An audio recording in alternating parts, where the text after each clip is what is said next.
கோலம் போடுறதுதான் வழக்கம். அப்பதான் லட்சுமிகரமா இருக்கும். கோலம் மாவுன்னு நினைச்சுதான் அதை எடுத்த. പുട്ട് ചുടാൻ വെച്ചിരുന്ന പൊടി എടുത്ത് നിന്നോട് ആരാ കോലം വരയ്ക്കാൻ പറഞ്ഞത്? എന്തെങ്കിലും ചെയ്യണമെന്നുണ്ടെങ്കിൽ എന്നോട് ചോദിച്ചിട്ട് ചെയ്താ പോരെ? അമ്മ അടിപ്പാങ്ങളാ? അമ്മ അടിക്കാൻ വന്ന ബോധം കെട്ട് വീണു. ബാക്കി കാര്യം ഞാൻ ഏറ്റു. എന്താ എന്താ നീ അവളോട് എന്ത് തെമ്മാടിത്തരാ കാണിച്ചേ? അവളെന്താ കരച്ചോണ്ട് പോന്നെ? വൃത്തിയായിട്ട് കാണിച്ച കൊന്നുകളയും ഞാൻ. ഞാനൊന്നും ചെയ്തിട്ടില്ല. പ്രശ്നം വേറെയാ. എന്താ പ്രശ്നം? അവൾ ഇന്നലെ രാത്രി ജയേട്ടനോട് സംസാരിച്ചെന്നും പറഞ്ഞ് അമ്മ അവളെ പൊതിരെ തല്ലി. ഞാൻ എപ്പോ സംസാരിച്ചു? ജയേട്ടന് ഇപ്പൊ അവസ്ഥയ്ക്ക് പോണ്ട. தெரியாம இந்த தப்ப செஞ்சுட்டு இனிமே இப்படி செய்ய மாட்டேன். என்ன மன்னிச்சிடுங்க.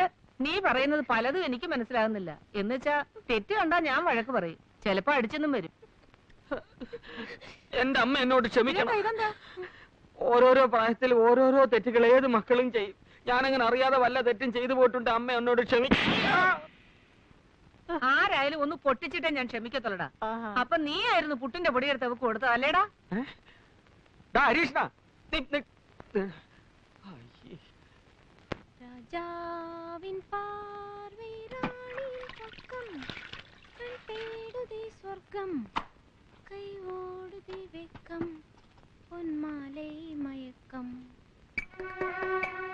പവിഴം ഇങ്ക വന്നതുക്കപ്പുറം ഊருக்கு പോകവേ ഇല്ലേ? പോകണമെന്ന് ആശയില്ലേ? പവിഴത്തിന് ഈ വീട് പിടിച്ചോ? ഈ ഞാനെപ്പിടി എന്നെ പിടിച്ചാച്ചോ? ചൊല്ല്. நீங்க ரொம்ப நல்லவரு. ஏன் இன்னும் கல்யாணம் കഴിക്കില്ലേ? എന്റെ ഹൃദയം കാണാനുള്ള ഭാഗ്യം ഒരു പെൺകുട്ടിക്ക് ഉണ്ടായാലല്ലേ എനിക്കൊരു കുടുംബം ഉണ്ടാവൂ. എടുത്ത് താലോലിക്കാൻ. വിവരദോഷം പറയരുത്. ആണിന്റെ ഹൃദയത്തിലേക്ക് നോക്കിയാലൊന്നും പെണ്ണ് പ്രസവിക്കില്ല. അതിനിത്തിരി ചങ്കൂറ്റം വേണം. ആയ കാലത്ത് അത് കാണിക്കാതെ ഇപ്പൊ കിടന്ന് നിലവിളിച്ചിട്ട് കാര്യമൊന്നുമില്ല. നീ എവിടുന്നാ പൊട്ടി വീണത്? പൊട്ടി വീണൊന്നുമല്ല, മുളച്ചതാ. ചൂടാവാതറാ, അവളൊന്ന് പൊയ്ക്കോട്ടെ. അതെ, ഒരു കാര്യം തുറന്നു പറയുന്നോണ്ട് വിഷമം തോന്നരുത്. തെരഞ്ഞെടുപ്പ് കാലത്ത് രാഷ്ട്രീയക്കാര് ഈ ചുവരുകളൊക്കെ ബുക്ക് ചെയ്യാറില്ലേ? അതുപോലെ ഞാൻ ആ തമിഴ് പെൺകുട്ടിയുടെ മനസ്സില് ബുക്ക്ഡ് എന്നൊന്ന് എഴുതിയിട്ടുണ്ട്.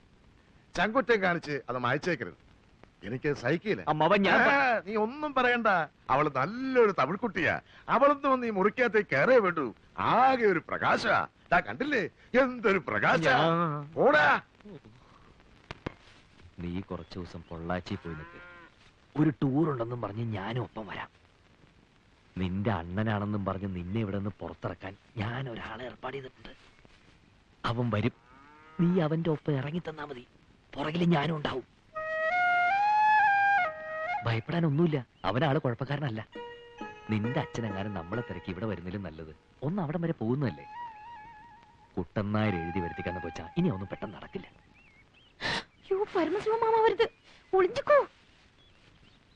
കുഞ്ഞകത്തു വല്ല പണിയെടുത്തോളൂ. ഇത് ഞാൻ തൊഴുത്തി കൊണ്ടുവന്നിടാം.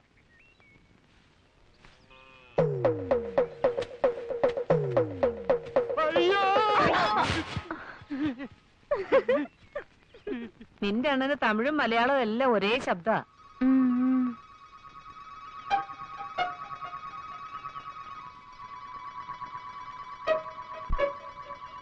നിന്റെ മുഖം കണ്ടിട്ട് നിനക്കവിടെ ഇഷ്ടമില്ലാത്ത കല്യാണം ആലോചിച്ച പോലെ ഉണ്ടല്ലോ പെണ്ണെ. ധൈര്യമായിട്ട് പോയിട്ട് വാ.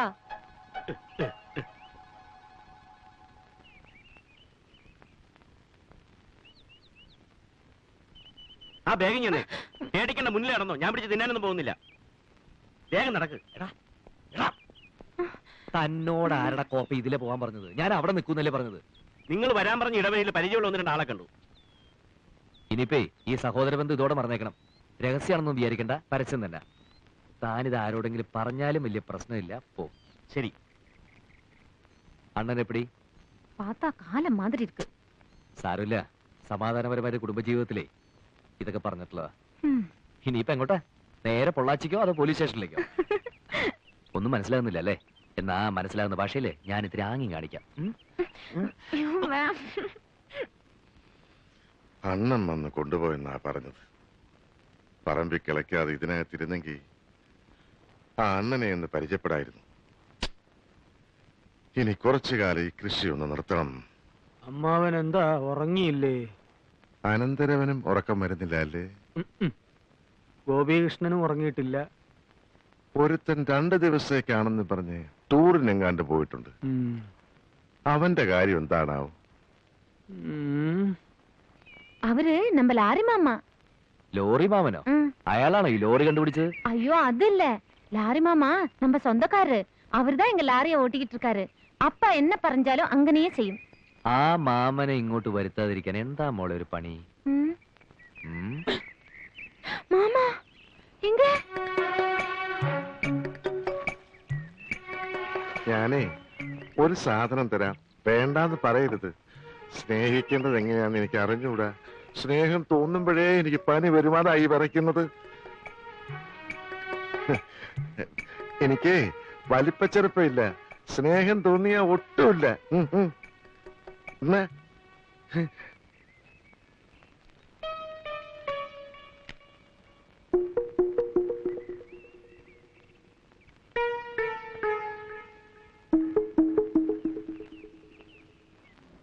ലോറി മാമ, ലോറി മാമ, ലോറി മാമ, ലോറി മാമ. யாரா அவன் என்ன இவ்வளவு அன்பா கூப்பிடுறது? மாமா, நான் தான் ஹரி. மாப்பிள, நான் இங்க இருக்கேன்டா. மாமா, மாப்பிள, மாமா, மாப்பிள. അയ്യോ. ലോറി മാമന് ഫുൾ ടാങ്ക് ആവാൻ ഇനി എത്ര കൂടി വേണം? லாரி பாம்பே போகணும், அதனால இது போதும். കട്ട പോകാൻ அப்ப പവളം വീട്ടില ഇല്ല. ഇല്ല. പവിഴം അമ്മയോടൊപ്പം തറവാട്ടിൽ ഉത്സവത്തിന് പോയിരിക്കുക. എനിക്കാണെങ്കിൽ ഓവർ ടൈമും ഓഫീസിൽ നിന്ന് തിരിയാൻ സമയമില്ല. അതല്ലേ ഞാൻ പോവാത്തത്. നല്ല നല്ല അബദ്ധം ആർക്കും പറ്റും. നിന്റെ അറിവിൽ അങ്ങനെ വല്ല അബദ്ധവും നിനക്ക് പറ്റിയോ കണ്ണപ്പാ? ഞാനിപ്പോ എന്ത് പറഞ്ഞാലും പെങ്ങൾക്ക് വിശ്വാസാവില്ല. എങ്കിലും ഇത്തിരി വേദനിച്ചിട്ട് ചോദിക്കുക, പെങ്ങൾക്ക് സ്വന്തം മക്കളെ മാത്രമേ വിശ്വാസമുള്ളൂ അല്ലേ? ഞാൻ വരൂല, എന്നോടൊന്നും ചോദിക്കരുത്, എനിക്കൊന്നും അറിയില്ല. നിനക്കറിയില്ലേ? കേറി വാടാ ഇങ്ങോട്ട്. അച്ഛൻ പോയാൽ ഞാൻ ഇറങ്ങിക്കോളാം. ഇറങ്ങി വരാനാ പറഞ്ഞത്. അവളോട് കുറച്ച് തവണ ചിരിച്ചിട്ടുണ്ടെന്നല്ലാതെ അവളും ഞാനുമായിട്ട് യാതൊരു ബന്ധവുമില്ല അച്ഛാ. ബന്ധം ഞാൻ ഉണ്ടാക്കി തരാം. നിങ്ങൾ ഏതെങ്കിലും ഒരുത്തൻ അത് ചെയ്തു എന്നറിഞ്ഞാല് ആ നിമിഷം ഞാൻ ഈ വീടിന് തീ വെക്കും. ഇറങ്ങി വേടാ. എടാ നീ ഇങ്ങോട്ട് കയറി വരുന്നുണ്ടോ അതോ ഞാൻ അങ്ങോട്ട് ഇറങ്ങി വരണോ? അമ്മ ഇങ്ങോട്ട് വരട്ടെ, നിലയില്ല ചത്തു. നീ ഇറങ്ങി വരുന്നുണ്ടോ അതോ ഞാൻ ഇറങ്ങി വീഴ്ത്തണോ? എടാ സത്യം പറയാ. പെട്ടിട്ടുണ്ടെന്ന് വെച്ച് മക്കളെ ഇങ്ങനെ തള്ളരുത്. നിങ്ങൾ ഒരു തള്ളയല്ലേ തള്ള. സത്യം പറയടാ, നീയാണോ? ഞാനല്ല, എന്റെ ഗർഭം ഇങ്ങനെ അല്ല. എടാ, എടാ, കുരുത്തന്റെ മോനെ. സത്യം പറയടാ, നീ തറവാടിനെ ചതിച്ചോ? അച്ഛനാണ് സത്യം, അത് ഞാൻ ചെയ്തിട്ടില്ല. അവള് നിന്റെ പേര് പറഞ്ഞാലോ? ഞാൻ തൂങ്ങിച്ചാകും. വേണ്ട, ഞാൻ തന്നെ നിന്നെ തൂക്കിക്കൊള്ളാം.